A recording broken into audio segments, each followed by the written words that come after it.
To our first story, and it was a fiercely contested election, a straight contest between an incumbent seeking a second term and a presidential candidate who has failed twice in his presidential ambition and facing what many consider to be his last chance.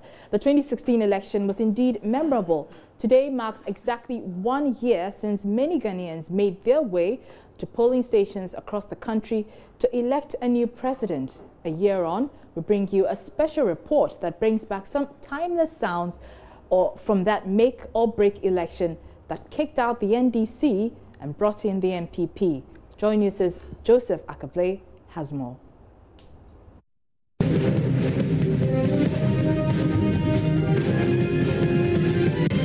Let's join Erastus by Skype. People have been queuing here since 4 a.m. And this is the Methodist primary. I'm currently at the Roman Catholic primary school where voting started some 20 minutes ago. JoyNews reporters across the country could be heard in the early hours of December 7, 2016, indicating that the polls had started in different parts of the country. The process is very bad. It's not moving at all. It's not moving. And people are just patrolling inside and here and there. The policemen are not doing their work well. But they are standing there. I don't know why they are standing there. They have to look at it and know whether the line is going or not, because anybody can come and enter.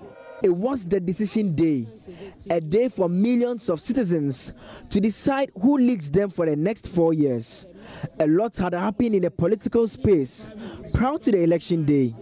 The famous disqualification of 13 presidential nominees. The sixth candidate, Dr. Papa Kwesindu of the Progressive People's Party. The commission is unable to accept Dr. Ndum's nomination because, again, the number of subscribers to his forms did not meet the requirements of Regulation 7.2 of CI 94. 4 of the candidates headed to court, with the PPP being the first to secure a landmark High Court decision ordering that Dr. Ndum be allowed to correct the mistakes on his nomination form. It is important for those people to believe and understand that they are human beings. They are not there for their own purpose. They are there to carry out the dictates of the laws that set them up. Others also rushed to the courts, but lawyers for the EC took the matter to the Supreme Court, challenging the decision in favor of Dr. Ndum. The Apex Court directed that all other candidates be given an opportunity to rectify mistakes on their form. EC Chair Charlotte Osei announced the qualified candidates shortly afterwards. The stage was set for the fierce contest.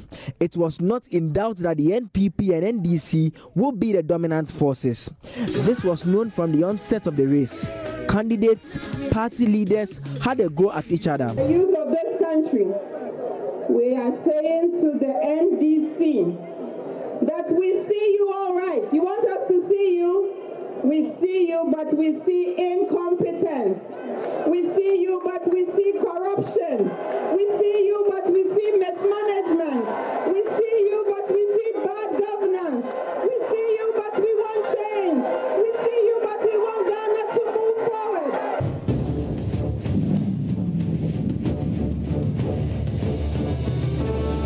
Up till today, no Ghanaian knows the cost of the redenomination exercise. Then the same person and people come and stand and say somebody is incompetent. You are incompetent. Moses Asikando, how much did it cost us? Simple thing like this, you can't tell us. And you have the nerve to come and talk about corruption. Look in the mirror and look at yourself. Let me give Mr. President a free piece of advice.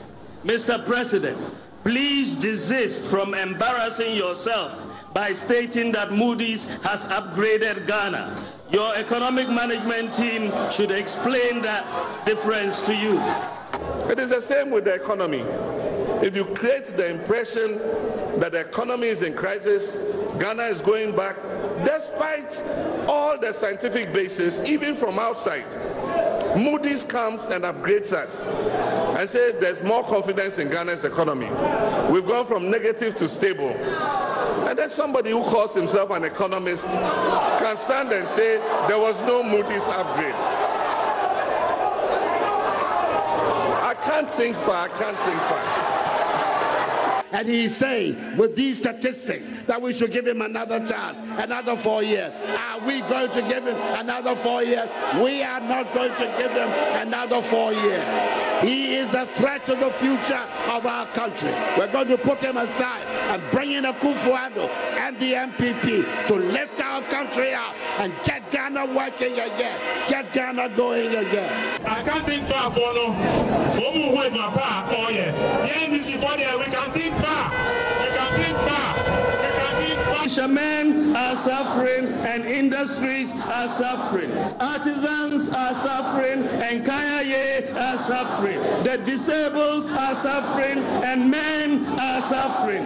Women are suffering and children and Ghanaians as a whole are suffering. 48 hours to the polls, all parties wrapped up their campaigns. It was time for the EC chair to declare results.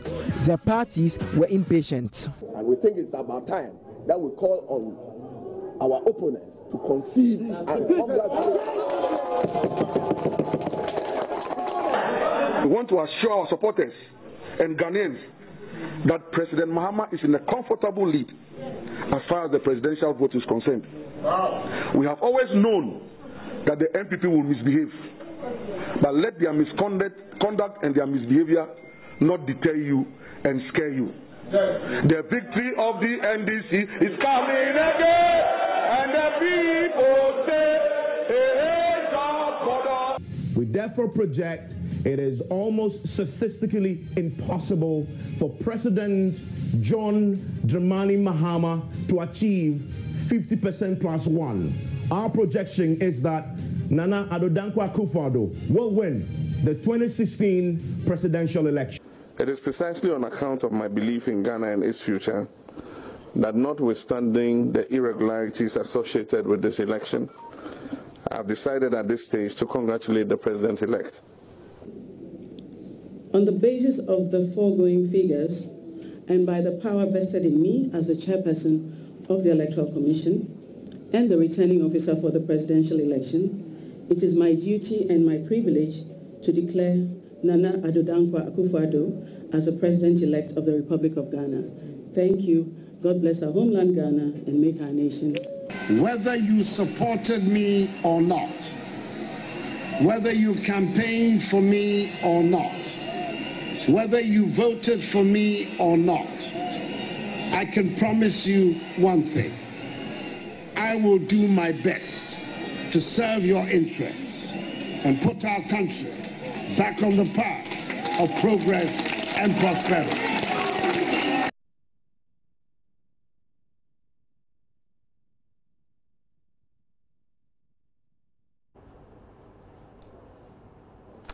Now, it's been a day of sober reflection and reminiscing for members of the governing New Patriotic Party today as they reflected on a year since they clinched victory in the make or break 2016 general election. They've been observing the day with prayers and thanksgiving, but one message that may have resonated for many that attended is the need to act as servants to the citizens of Ghana. President Akufo-Addo prayed for the spirit of humility for all his appointees to enable them succeed in his party.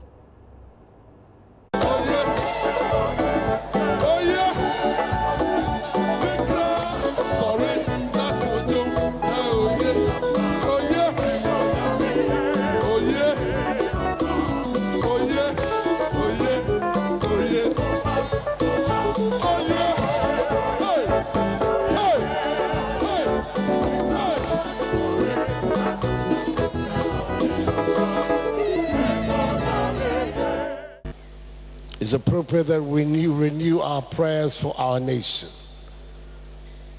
that the Almighty continues to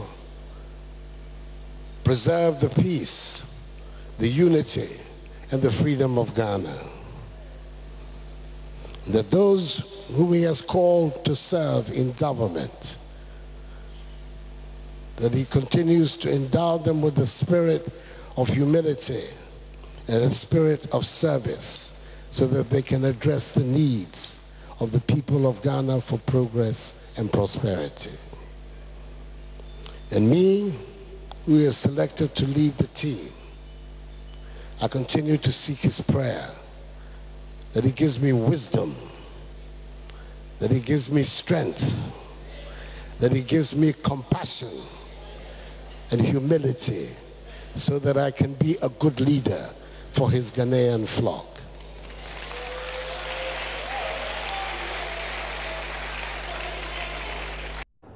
So the ceremony was attended by the Vice President and high-ranking members of the party, as well as the clergy and diplomatic corps. Acting Chairman of the MPP, Freddie Blay, admits there are challenges that need to be solved, but that won't deter the party from praising God for a well-won victory.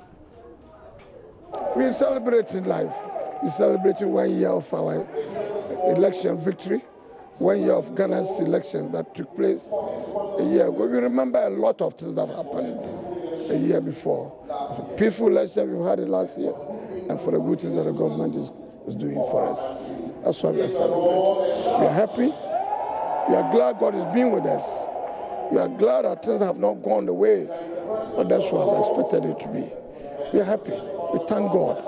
And the only way to express that expression of gratefulness to God is to meet today, to remember, to celebrate it.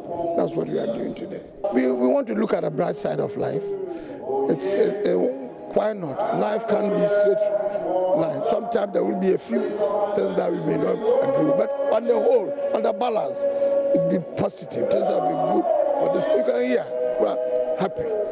Things are going on the way we expected it. So as I said, I want to look at a few little things that you might refer to as not dark sides or not that bright. We are not disturbed by that. Is it to say that we are overlooking the challenges? We are not overlooking. We are saying life is not a straight line.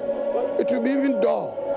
So once a while, that some bad things, or if you call it downside, could come, means that we should appreciate what is good, what is bright, what is straight, what keeps us alive, and what is making us happy today. That's what it is. So at that Thanksgiving ceremony, the party decided to donate the offertory received to the Wager Leprosarium, an act that has been lauded by Chairman of the Lepers Aid Committee, Reverend Father Andrew Campbell, who was also there at the Thanksgiving service. I was very happy to hear yesterday that the offering today at this one-year celebration will be given to the lepers at Wager. And it shows that they want to help the poor and the needy, which is very good.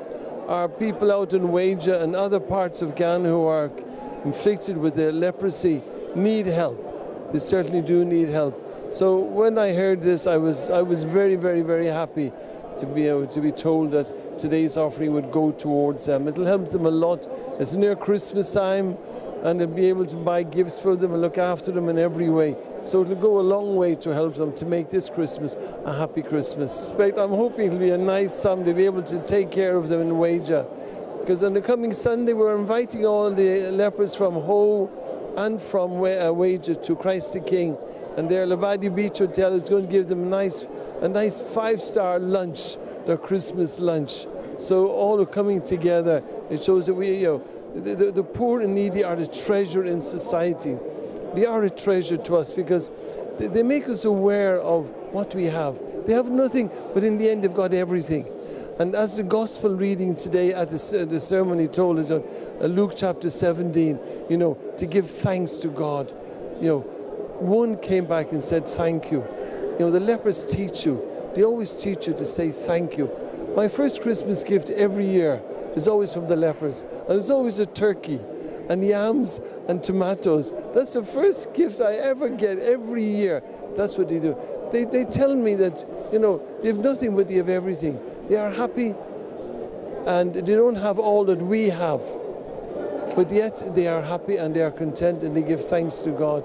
And it should teach us too. We who have should never forget those who haven't got. Because on the last day, Matthew 25, when I was hungry, when I was in prison, when I was in Wager lepers, did you remember me? Or you won't be able to say, yes, Lord, we did not forget you, we helped you.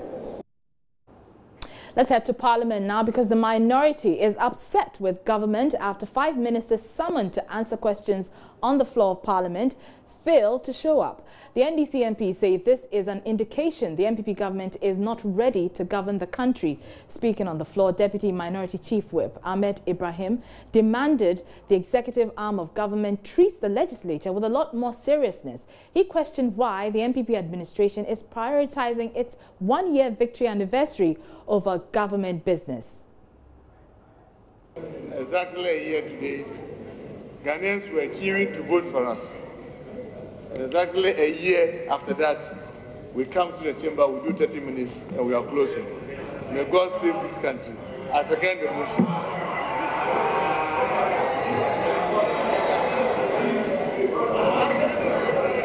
Majority Leader. Mr. Speaker, I don't intend to prolong any litigation on this matter. But he knows why we have to do what we are doing today.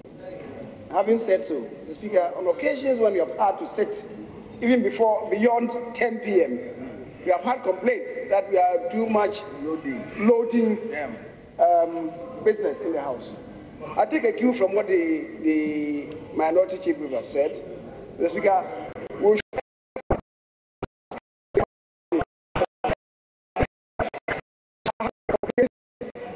should of my colleagues. Mr. Speaker, we are still in the arena of secondment, and I believe we put the question. I've not sat down.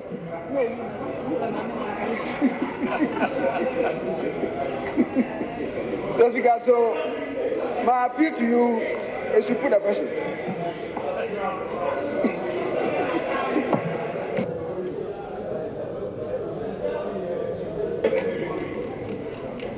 Honourable Minority Chief Whip. Thank you, Mr. Speaker.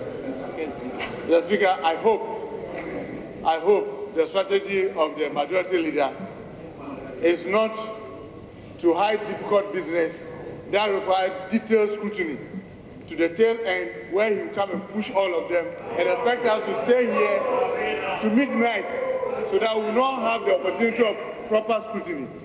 I challenge him, he should bring the businesses early so that we can rise early, so that we don't have to be going deep into the night without proper scrutiny. On that note, Mr. Speaker, I second the motion for the question.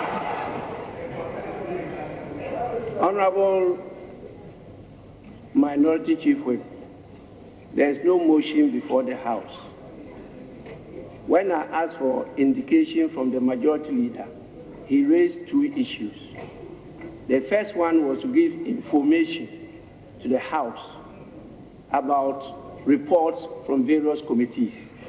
And the second one was to move a motion, which you seconded, and raise some other issues. Now, it was for me to put the motion to the House for debate. But because of the issues you raised, the Majority Leader responded, and therefore the motion was no longer before the House. And he did not end by moving the motion or renewing the motion. And so there was no motion now before us for you to second. And so I'm now going to ask the Majority Leader any indication. Mr. Speaker, the indication is that we certainly will not behave the way the current minority behaved, by loading the House and preventing the House from scrutinizing in detail what was put before us. Honourable Majority Leader, it's an indication. You must know at what arena to raise this issue.